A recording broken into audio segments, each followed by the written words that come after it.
Namaskar viewers, hello and welcome to this special broadcast, part of the Azadi ka Amrit Mahotsav series on Sansad TV. I am Tina Jha. So as we celebrate this significant milestone marking 75 years of our independence, we take the opportunity to reflect back on what all we have achieved in these years and what more we need to achieve. Through our shows, we'll bring before you significant facets of our journey since 1947, a journey that we began as a third world country. But putting that way behind us, we now stand among the biggest economies of the world. So what has been our growth story? What challenges have we faced in this development journey that helped us shape our economic policies for the better? What have been some of the most significant milestones and reforms that we have seen over the years that have propelled our growth? Also, how promising is the outlook for the future? What do we seek to achieve in the years to come? To talk about all of this and much more on the program today, I'm pleased to welcome Dr. V. Anantha Nageswaran, Chief Economic Advisor to the Government of India. Dr. Nageswaran, thank you for your time and welcome to Sansad TV. Before we begin talking about the achievements of the past, India's economic journey since 1947 and also the future prospects, let me first get in a perspective from you on the current economic outlook, given the serious challenges that the world economy today is facing, first due to the COVID pandemic and then as a result of the spillover of the Russia-Ukraine war.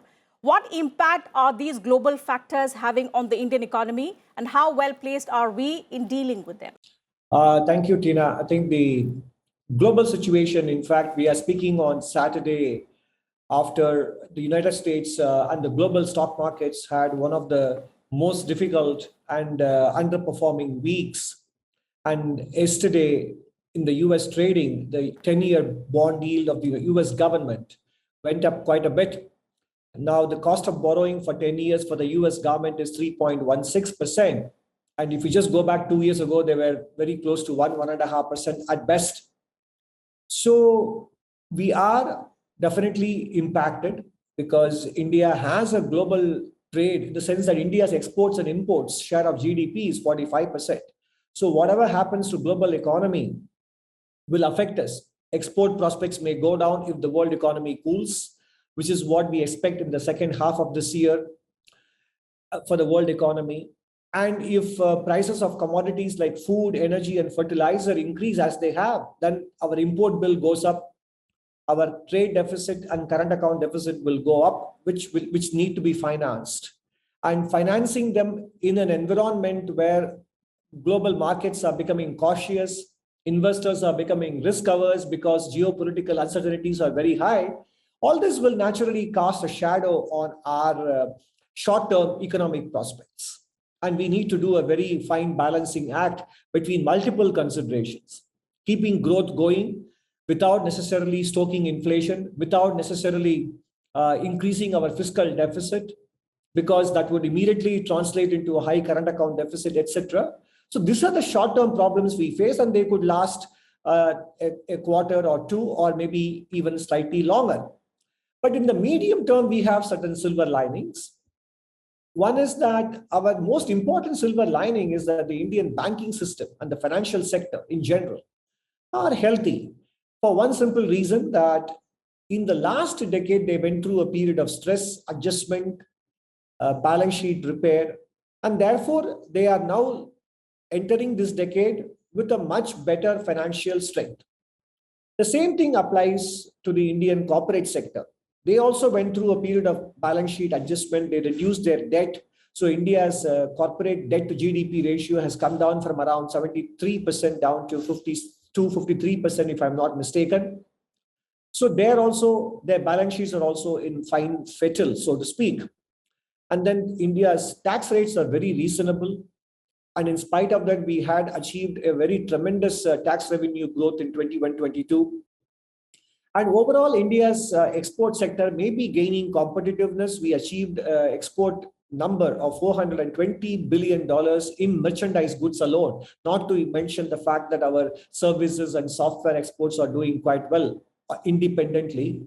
Merchandise export was $420 billion in 21-22. Of course, if global growth slows, It may not be possible to repeat it in the near term, but the foundation has been laid maybe due to the various structural initiatives that the government had undertaken, reform initiatives in the last 5-6 years, reducing logistics costs, simplifying customs procedures, etc., and making sure that input costs become easier and attractive for businesses to be able to produce in competitive terms. So these are all the silver linings. But in the near term, we do face headwinds. Many countries face them. And perhaps it could be said that India is relatively better placed than others for the simple reason that our financial system and the banking system are in much better health than last decade. And that gives us the overall stability to face these current challenges, which are quite significant.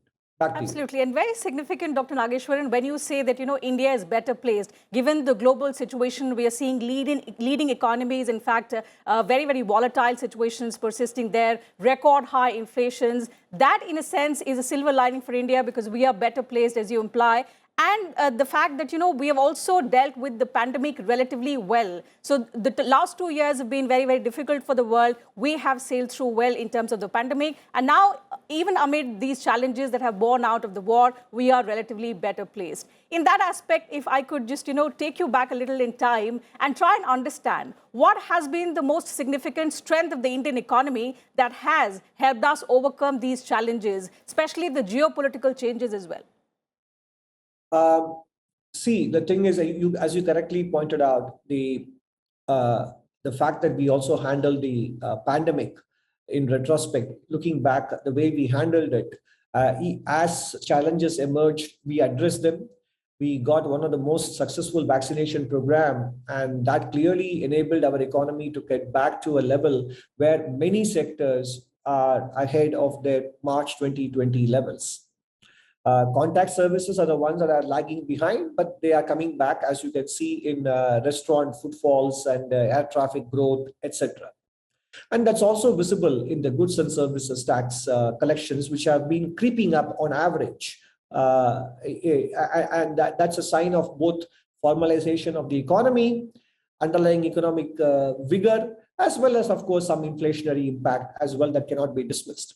Now, what is the significant strength of the Indian economy has been that we have a large consumption base, and our services sector strength, especially in the IT-enabled services, which is now becoming more broad-based than simply in terms of creating software and providing back-office services for large multinationals. It is now we are creating public digital goods, which are very useful for developing countries. So our strength is in our large consumption base, our young population, which provides a natural source of demand for many of our products. And third, I would say our underlying strength in terms of the technical education skills that we have, although there is much ground to be covered because it is still concentrated in few tier A and tier B cities, tier 1 or tier 2 cities. But the fact is, even this number is still large enough to support the growth in the services sector on IT side, etc., and so on. So these are all the enduring strengths that have propelled the average growth rate of India over successive decades steadily higher. Absolutely. And remarkably that, if we trace back from 1947 to 2022, our journey, what's been commendable is from being a third world country, when we were actually dependent on food aid, we are now a food surplus country. We are now exporting it to the world. Considering, Dr. Nageswaran, the geopolitical scenario, the geopolitical tensions are at an all-time high, Ukraine and Russia being the major food suppliers of the world, and because of the global supply chain disruptions, the world today is looking at India. How has this transformation journey been? No, absolutely. There is much to be proud about in what we have achieved, both with respect to agricultural revolution and becoming not only self-sufficient, but also being able to export, as you correctly pointed out. And it is not just export of food grains, but also products like milk, etc., horticulture products, which we are exporting.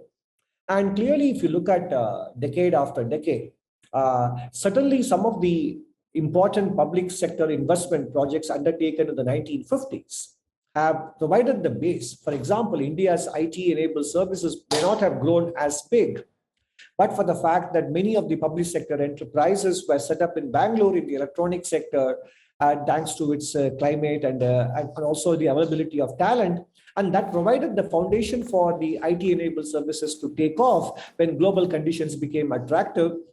And that could happen. So underneath the successes that we have experienced since the 80s and 90s, etc., in several sectors, foundations were indeed laid in the years after independence with some of the policies which also had their downsides, which kept growth on an average at 3.5%. But there were notable exceptions. One is the Green Revolution. One is the investment in public sector enterprises, which provided the know-how and the skill set when private sector at that time was relatively small and unable to grow in a big way. So those were the important factors. The Green Revolution definitely, which again came partly because of certain external dependence which we faced in the 60s and the vulnerabilities that it exposed us.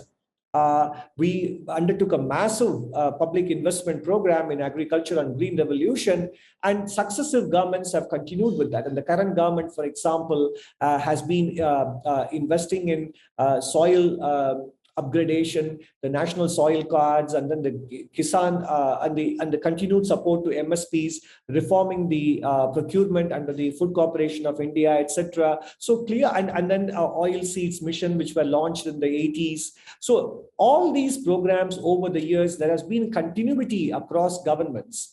And they have contributed to the fact that the agricultural sector has continued to grow. And there is plenty to do, because groundwater depletion is a challenge. Soil fertility is a continuing challenge. And also we need to diversify out of food grains, because they are extremely water guzzling crops, food grains and sugarcane, etc.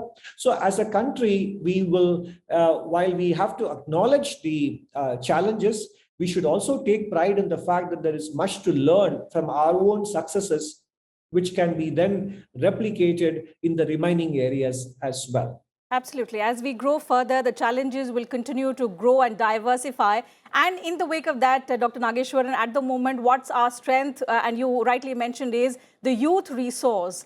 Particularly, we have seen how now from becoming potential job seekers, our youngsters have become job creators. We've just, announced 101 unicorns, just about 15 in the first half of 2022. It's been remarkable. But at the same time, job creation, actually catering to the large number of youth. We are the largest youth population. So catering to this large number, skilling them, what are the kind of policy measures that would be required to sustain this growth momentum?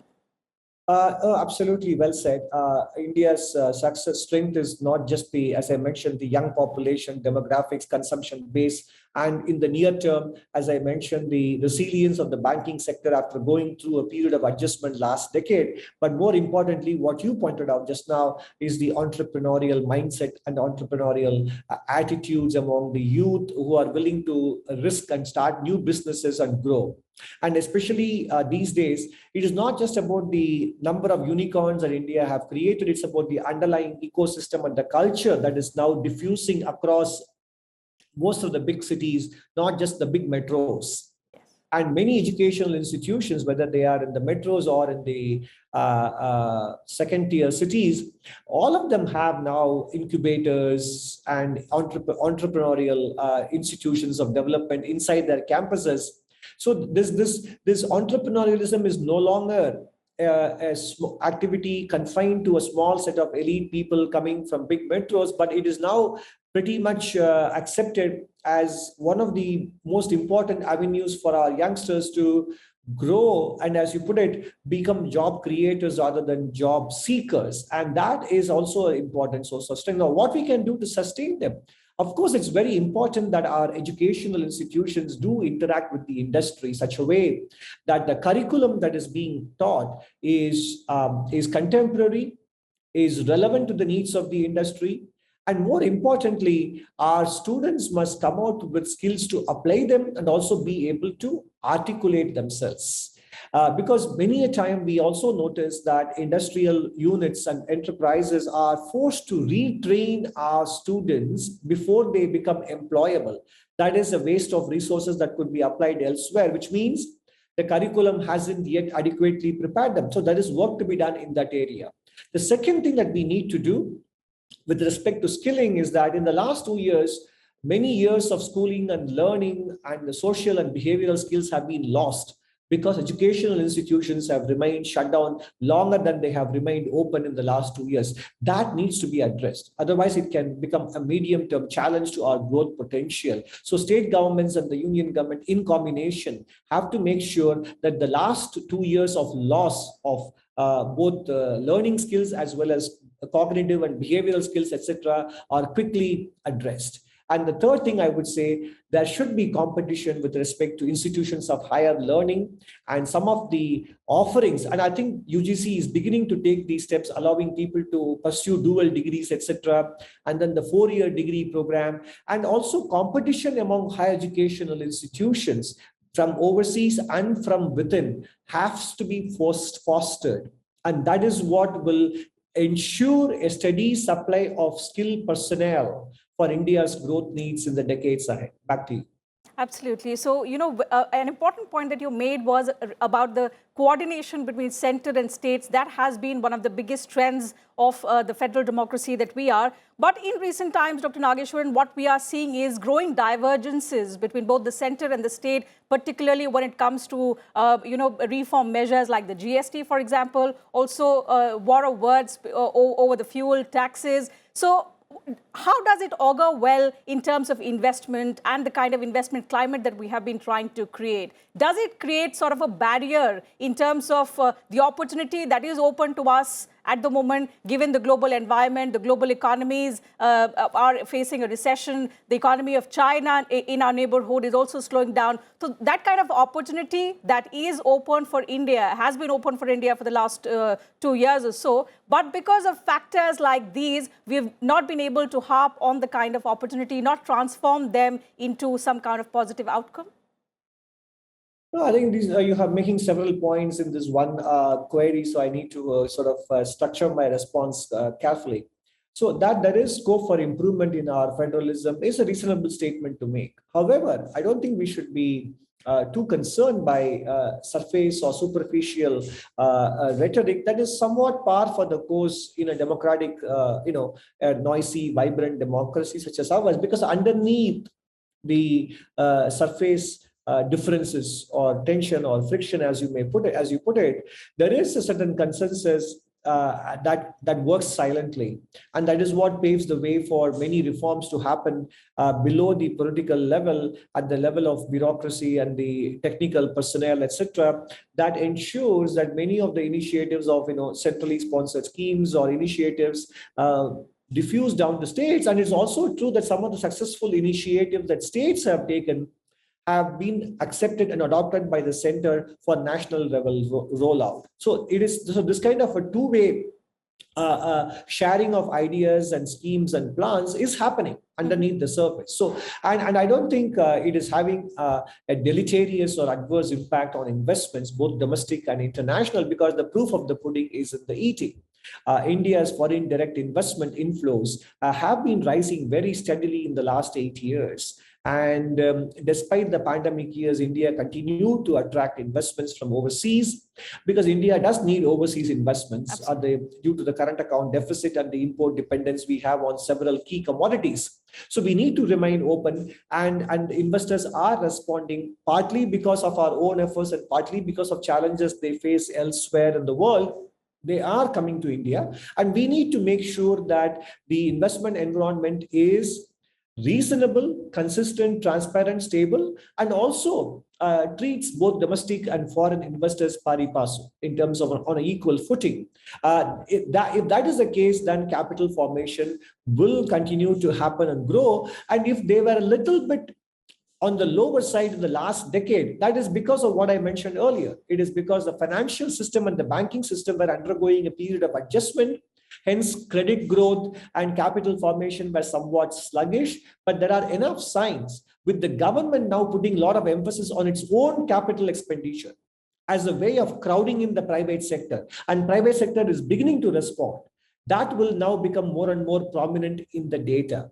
Right now, because of the pandemic, because of geopolitical uncertainties, there may be not enough evidence in the data that private sector is coming in with a very big capex push. But once these immediate short-term concerns slowly dissipate, I do expect to see the private sector, because of pent-up capacity expansion that has not happened, coming in a big way in the coming years to boost capex and to therefore to boost the capital formation in the economy. So I think Indian federalism is overall successful in making sure that the investment environment remains friendly, predictable, and conducive for capital formation to happen. And since you spoke about foreign direct investment, and it has, of course, grown over the last 8 years, but Dr. Nageswaran, do you believe that there is scope for some kind of improvement in the investment climate? Because the kind of sense that we had, especially when the capital was flowing away from China, that companies would actually come and invest in India. On the contrary, what we have witnessed is that more and more companies have either favored Vietnam, Indonesia, neighboring Bangladesh, as opposed to India. So what is the kind of improvement that going forth we need to bring about in our investment landscape so that we can actually assure the investors to come and manufacture in India? It's very important for our goal to become a manufacturing hub.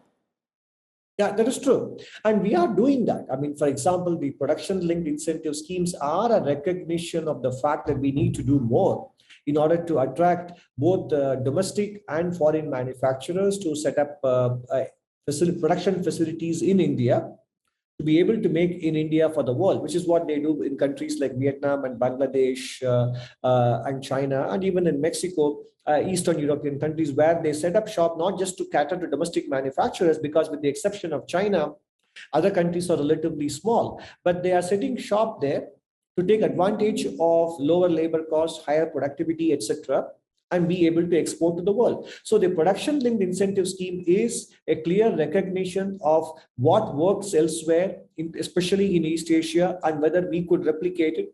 It is not too late for India to replicate this.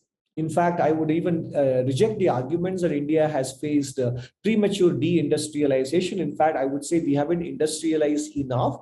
And what is happening in the world right now with respect to the challenges in established manufacturing centers of the world, with their rising cost and rising policy uncertainty, India does stand to benefit, and we are taking important steps. But as we discussed earlier, what more can we do? I think it's important that we create the last mile linkages with respect to infrastructure.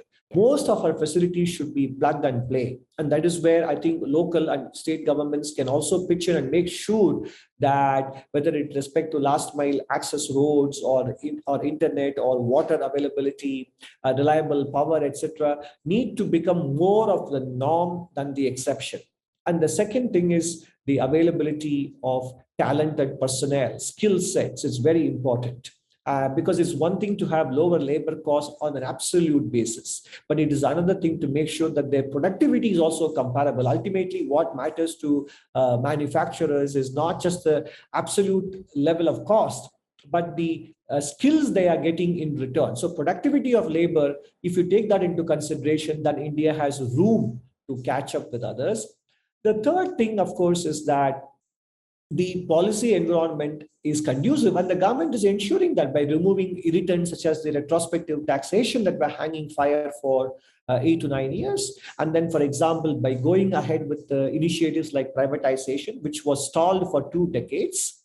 And then now the emphasis on asset monetization, and the government's own investment in capital expenditure in creating the physical and digital infrastructure, which would make it easier for businesses to come in and immediately commence production. So lots of action is happening. And then more importantly, the September 2019 tax breaks given for new manufacturing enterprises with the tax rate as low as 15%.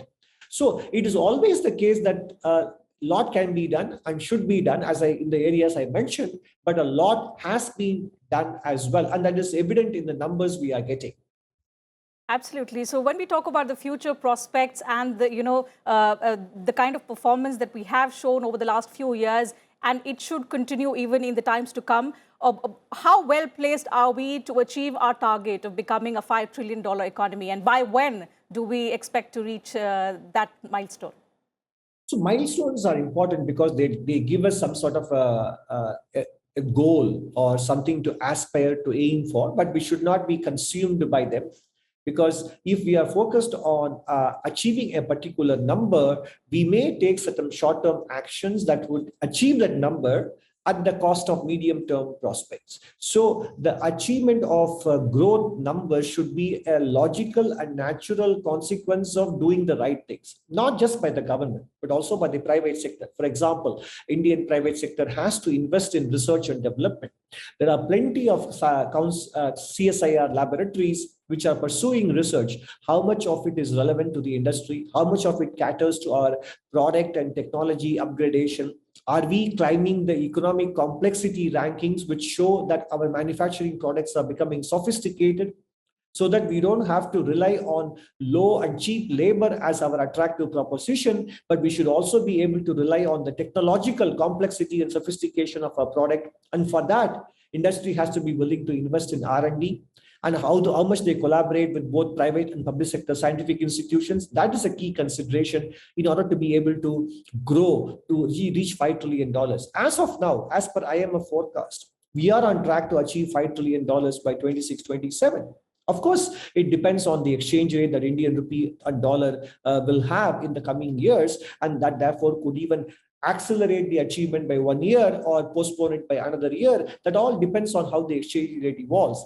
But at the moment, we already are a $3 trillion economy. Barely in 1993, we were a $250 billion economy in nominal terms. And in spite of the rupee depreciating over the last 25 years, we have now come to a stage of $3.3 trillion.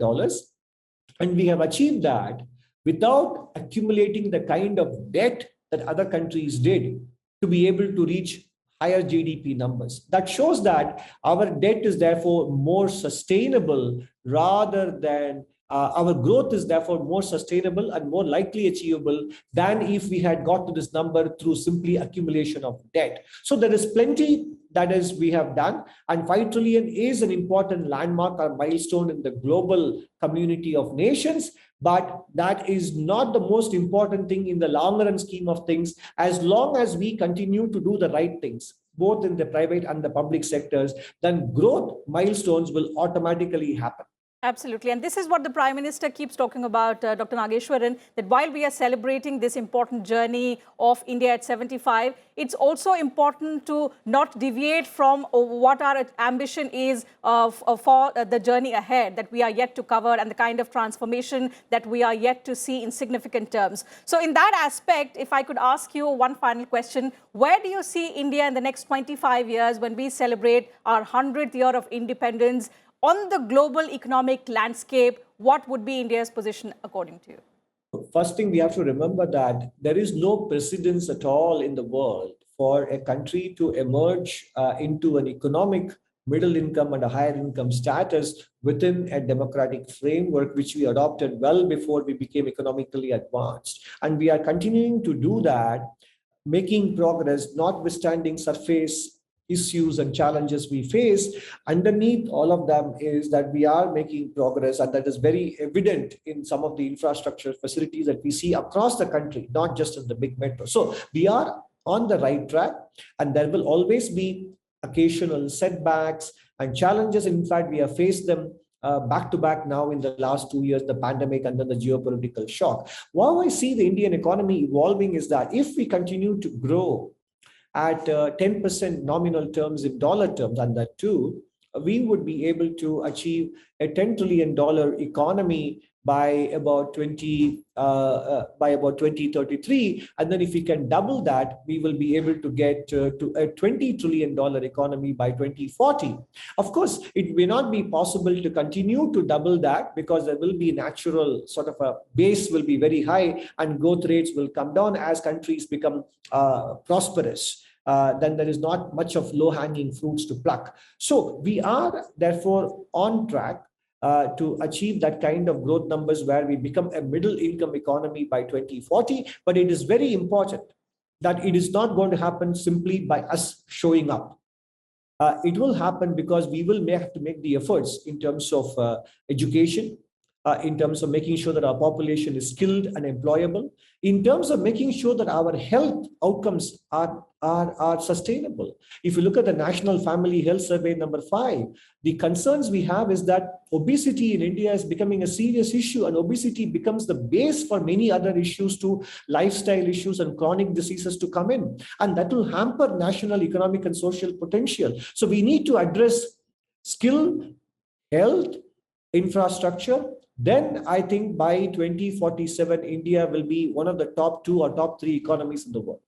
Absolutely. So hopefully the top 2 or the top 3 economies is what our target is. Hopefully, if we focus on these particular areas that Dr. Nageswaran has pointed out, skill, health, infrastructure, and of course, the youth, which is an asset for our country at the moment. Dr. Nageswaran, so since we are celebrating the Azadi Ka Amrit Mahotsav, one positive message from your side for the youth of our country, for the young viewers who are watching our program, and I would like to close the show with that.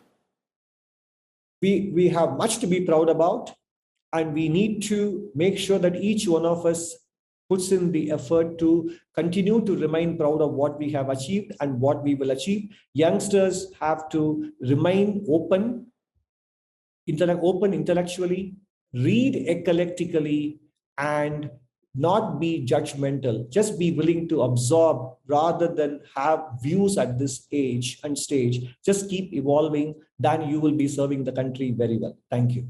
All right. So with that very, very positive message, I'll wind up the program. Thank you once again, Dr. Nageswaran, for joining us on the program today. Thank you for your time. It was an absolute pleasure to have you on Sansad TV.